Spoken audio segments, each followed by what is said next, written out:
بسم اللہ الرحمن الرحیم۔ السلام علیکم ناظرین، ہمارے چینل میں آپ کو ہر قسم کے ٹیسٹ حل شدہ ملیں گے۔ ٹیچنگ ٹیسٹ، اس کے علاوہ ETEA, F T S, N T S, سب کے ٹیسٹ حل شدہ آپ کو ملیں گے اور نئے جابس کے بارے میں معلومات آپ کو بر وقت حاصل ہوں گی۔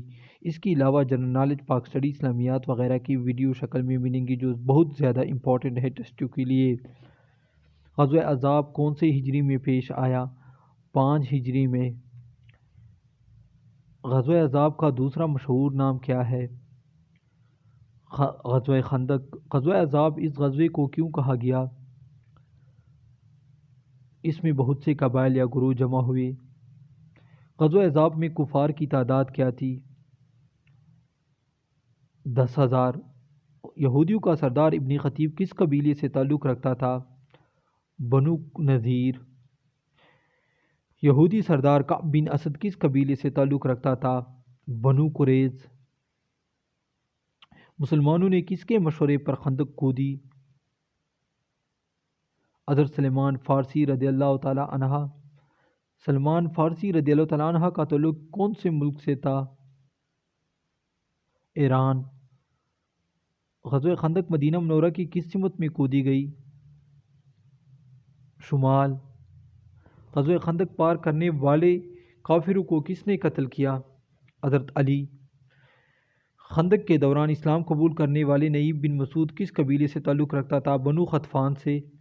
غزوہ احزاب میں مسلمانوں کی تعداد 3,000۔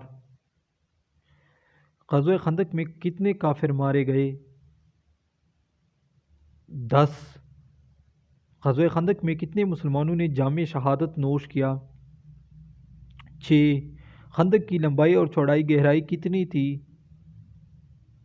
لمبائی 4 میل، گہرائی چوڑائی 15 فٹ۔ خندق کی کھدائی کتنے صحابہ اکٹھے کرتے تھے؟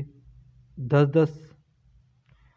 خندق کی کھدائی کے دوران آپ صلی اللہ علیہ وسلم نے کون سے ممالک کے فتح ہونے کی خوشخبری سنائی؟ یمن، شام، فارس۔ کفار کے لشکر میں کتنے گھوڑے اور کتنے اونٹ تھے؟ 300 گھوڑے، 1000 اونٹ۔ 10 صحابہ نے کتنی گز زمین سونپ دی جاتی تھی؟ 20 گز۔ غزوہ خندق میں کفار کا سردار کون تھا؟ ابو سفیان۔